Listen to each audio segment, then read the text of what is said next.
ഇപ്പോൾ എത്തിയിട്ടുള്ളത് തുടിയാളൂർ എന്ന് പറയുന്ന തമിഴ്നാട്ടിലെ ഒരു സ്ഥലത്താണ്.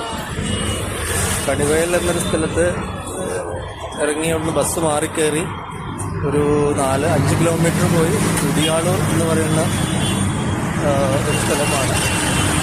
നാഷണൽ ഹൈവേ കടന്നു പോകുന്ന ഒരു സ്ഥലമാണ് തുടിയാളൂർ എന്ന് പറയുന്നത്. തുടിയാളൂർ ബസ് സ്റ്റോപ്പാണ് ഈ കാണുന്നത്. ഇവിടെ നിന്ന് മേട്ടുപ്പാളയത്തേക്കുള്ള ബസ്സാണ് ഇനി നമ്മൾ നോക്കേണ്ടത്. നല്ല ചൂടാണ്. ആനക്കെട്ടിൽ നിന്ന് നമ്മൾ കണിവയൽ എന്ന് പറയുന്ന സ്ഥലത്തേക്കാണ് ബസ് കയറിയത്. കണിവയൽ എന്ന് പറയുന്ന ചെറിയൊരു ബസ് സ്റ്റാൻഡിൽ വന്ന് ഇറങ്ങി അവിടുന്ന് ബ്രേക്ക്ഫാസ്റ്റ് കഴിച്ചതിന് ശേഷം നമ്മൾ തുടിയാളൂർ എന്ന് പറയുന്ന ഹൈവേയോട് ചേർന്ന ഒരു പ്രദേശത്താണ് എത്തിയിട്ടുള്ളത്. ഇവിടെ കാണാം മാത്സിൻ്റെ ഷോപ്പുണ്ട്, അതിൻ്റെ അപ്പുറത്ത് ഫ്രണ്ട്സിൻ്റെ ഷോപ്പുണ്ട്. ഒരു ടൗണിൻ്റെ എല്ലാ ഫെസിലിറ്റീസുമുള്ള ഒരു സ്ഥലമാണ് തുടിയാളൂർ.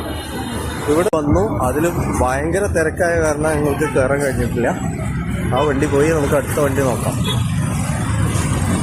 അടുത്ത വണ്ടി തിരക്കാണെങ്കിലും അല്ലെങ്കിലും നമ്മൾ കയറും. അവസാനം ഒരു തിരക്കില്ലാത്ത വണ്ടി നമുക്ക് കിട്ടിയിട്ടുണ്ട്. ഡയറക്റ്റ് മേട്ടുപ്പാളയം. ചേക്കമാശ അടുത്തുണ്ട്, ആള് കൃഷ്ണനാണ്. 8:30 മണിയായിട്ടുള്ളൂ. ചൂട് അതികഠിനമാണ്. മേട്ടുപ്പാളയത്തേക്കുള്ള യാത്രയാണ്.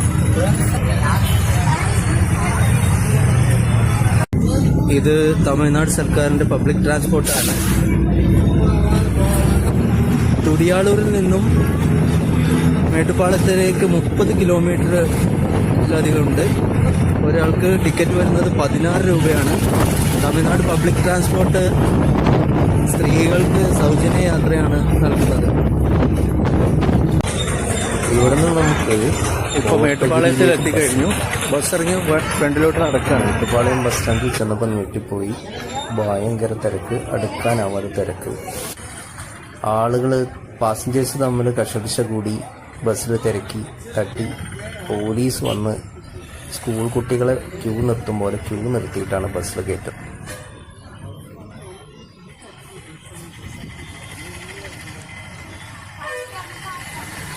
വിധത്തിലാണ് ബസ്സിൽ നിന്ന് കയറി പറ്റി സീറ്റ് ഉറപ്പിച്ചത്.